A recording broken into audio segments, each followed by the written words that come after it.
मेरा नाम ज़ोया है। आज मैं आपको निहायत खौफनाक, पुरस्रार और सच्ची कहानी सुनाने जा रही हूँ। ये कहानी कोई मन घड़त कहानी नहीं है, बल्कि ये कहानी मेरे अपने घर की है।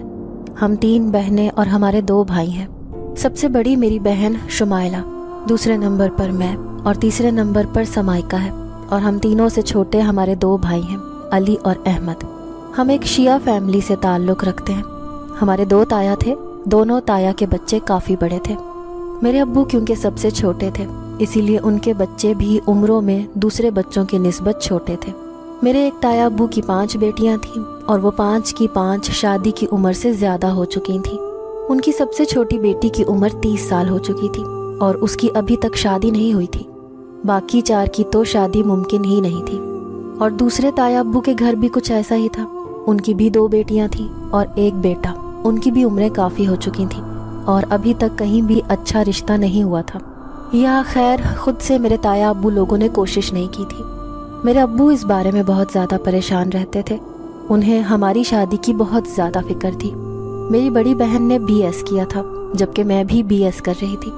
मुझसे छोटी बहन 2nd ईयर की स्टूडेंट थी। हमारे अब्बा ने हमारी तालीम में कोई कमी ना आने दी। उसकी निस्बत ताया अब्बू की बेटियाँ अनपढ़ ही थी।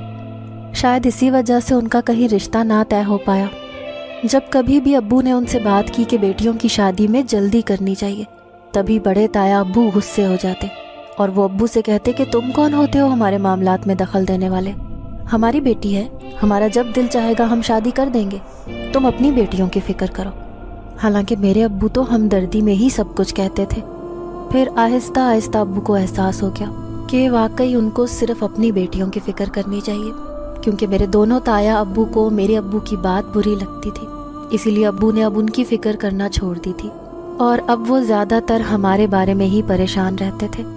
हम लोग दरबार वगैरह को काफ़ी ज़्यादा मानते थे, इसीलिए मज़ार पर आना जाना लगा रहता था। जब भी कोई मसला चल रहा होता या कोई भी मुश्किल पेश आती, तो हम किसी के मज़ार पर जाकर कोई मन्नत मांग लेते तो अल्लाह हमारी भी सुन लेता था। मेरी बड़ी बहन की उम्र भी तकरीबन 24 साल हो गई थी। अब्बू की ख्वाहिश थी कि वो हम दोनों की एक साथ ही शादी कर दें, फिर छोटी रह जाएगी, उसकी बाद में देखी जाएगी।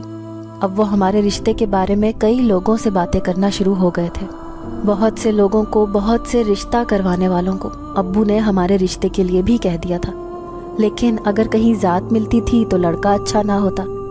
अगर लड़का अच्छा मिलता तो कभी उन लोगों को एतराज़ होता कि हम लोग शिया हैं और कभी हमें एतराज़ होता कि वो सुन्नी है। इसी वजह से कोई भी अच्छा रिश्ता ना मिल पा रहा था।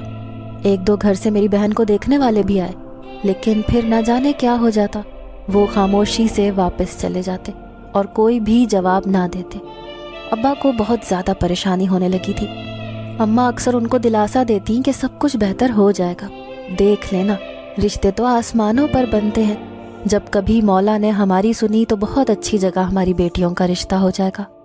मेरी तो चूँकि अभी तक स्टडी मुकम्मल नहीं हुई थी, इस वजह से मैं अपनी अम्मी को मना ही कर देती कि अभी मेरे रिश्ते का तो सोचें भी ना, हाँ आप ही का रिश्ता तय कर दें। मुझे खुद इतना शौक था कि मेरी आप ही की शादी हो,